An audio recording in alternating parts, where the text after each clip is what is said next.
আরে কি হলো? এই যে বললেন শরীর খারাপ, আবার পিক পিক করে হাসছেন। না মানে হইতেছে আজকে দুপুরের পর থেকে আমার পেটে গ্যাস হইতেছে। আরে গ্যাস হলে মানুষ মুখ কুচকে থাকে, পেটে বুকে ব্যথা হয়, আপনি তো হাসতেছেন। আপনি মনে জানেন না চৌধুরী সাহেব, মানে রোগের মহা ঔষধ হইল এই হাসি। আমার যখন রোগ বালাই হয় তখন আমি কিন্তু নিজে নিজেই হাসি। আপনি এইটারে বলতে পারেন যে লাফিং ট্রিটমেন্ট। হ্যাঁ হ্যাঁ, এই ট্রিটমেন্টের কথা আমি আগেও শুনেছি। এই ট্রিটমেন্ট বাইরের দেশে অনেক জনপ্রিয়। কিন্তু ডাক্তার, আমার এই গলার নলি ঠিক করার জন্য আপনি কেন এই ট্রিটমেন্ট আমাকে দিচ্ছেন না? আরে না না না না না, খবরদার ভুলেও এই কাজ করতে যাবেন না। আপনার যা যা প্রয়োজন আমি তো ওইভাবে ট্রিটমেন্ট দিতেছি। নাকি আমার চিকিৎসার উপর আপনার কোনো ভরসা নাই? আলবত আছে। এই যে সেদিন আমার রক্তমশা হয়েছিল, আপনার ট্রিটমেন্ট দিতে আমি ভালো হয়েছি। আপনি যদি ট্রিটমেন্ট না দিতেন তাহলে তো আমার বড় বড় ডাক্তারের পেছনে গাদা গাদা টাকা খরচ হতো। একদম ঠিক কথা কইছেন। এখন ট্রিটমেন্ট মানে লক্ষ লক্ষ টাকা খরচ।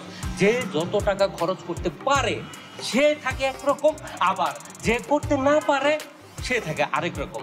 এবং আমি যদি কারো সাহায্যে, মনে করেন কারোর সাথে টাকা খরচ করে ট্রিটমেন্ট করাইতে যাব না, সেও থাকে আরেক রকম। খবরটা এত দূরে, তাহলে কিন্তু ওই যে প্রেশার পড়বে গলার মধ্যে। গলাতে এমনিতেই 12টা বেজে গেছে।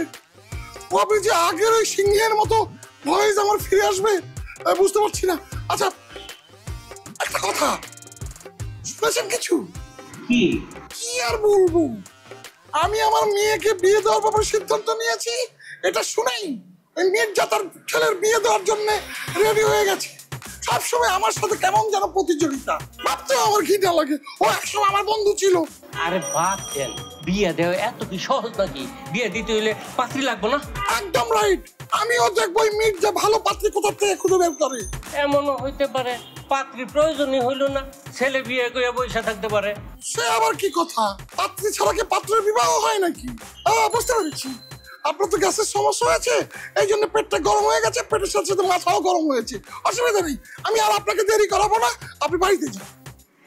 আসসালামু আলাইকুম। ওয়ালাইকুম আসসালাম।